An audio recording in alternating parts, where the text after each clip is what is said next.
നടൻ സിദ്ദീഖ് പ്രത്യേക അന്വേഷണ സംഘത്തിന് മുൻപാകെ ഹാജരായതിനു ശേഷം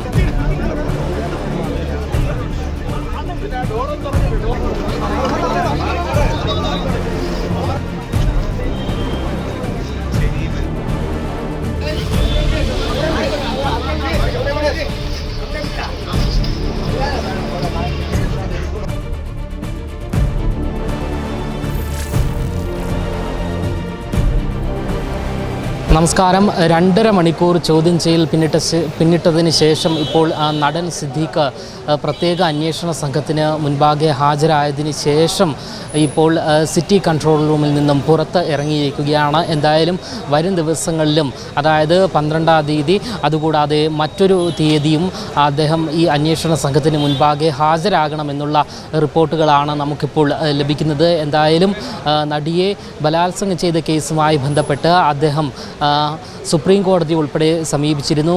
അതിനുശേഷമാണ് അദ്ദേഹത്തിന് ഇടക്കാല ജാമ്യം ലഭിക്കുന്നത്. ആ ജാമ്യം ലഭിച്ചതിന് ശേഷമാണ് ഇപ്പോൾ അദ്ദേഹം സ്പെഷ്യൽ അന്വേഷണ സംഘത്തിന് മുൻപാകെ, പ്രത്യേക അന്വേഷണ സംഘത്തിന് മുൻപാകെ അദ്ദേഹം ഇപ്പോൾ ഹാജരായിരിക്കുന്നത്. എന്തായാലും 2.5 മണിക്കൂർ അദ്ദേഹത്തെ ചോദ്യം ചെയ്യുന്ന നടപടിക്രമങ്ങൾ പിന്നിട്ടിരിക്കുകയാണ്. അതിനുശേഷമാണ് അദ്ദേഹം പുറത്തേക്ക് ഇറങ്ങിയത്. എന്തായാലും മാധ്യമങ്ങളോടൊന്നും തന്നെ അദ്ദേഹം ഒരു ചോദ്യത്തിനും അദ്ദേഹം മാധ്യമങ്ങളോട് പ്രതികരിക്കാൻ തയ്യാറായിട്ടില്ല. എന്തായാലും അദ്ദേഹം പുറത്തേക്കിറങ്ങിയ ദൃശ്യങ്ങളിലേക്ക് നമുക്ക് പോകാം.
തന്നെയാണ് നമുക്ക് മനസ്സിലാക്കാൻ കഴിയുന്നത്. കാരണം അപ്ഡേറ്റ്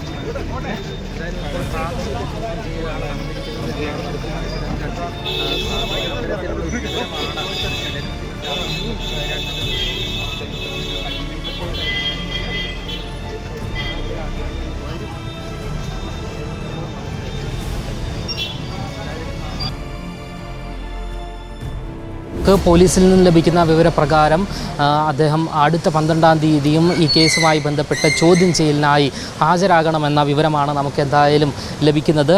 അതുകൂടാതെ എന്തായാലും ഇടക്കാല ജാമ്യം ഇപ്പോൾ അദ്ദേഹത്തിന് സുപ്രീം കോടതിയിൽ നിന്നും ലഭിച്ചിരിക്കുകയാണ്. വരും ദിവസങ്ങളിലും അദ്ദേഹം ഈ പ്രത്യേക അന്വേഷണ സംഘത്തിന് മുൻപിൽ, അതായത് കൻ്റോൺമെൻറ്റ് പോലീസ് സ്റ്റേഷന് തൊട്ടുമുകളിലുള്ള സിറ്റി കൺട്രോൾ റൂമിൽ അദ്ദേഹം ഹാജരാകണമെന്ന റിപ്പോർട്ടുകളാണ് നിലവിലിപ്പോൾ പുറത്തു വരുന്നത്. ക്യാമറമാൻ വിപിൻ വേണുവിനൊപ്പം അമൽ രുദ്ര, മറുനാടൻ മലയാളി, തിരുവനന്തപുരം.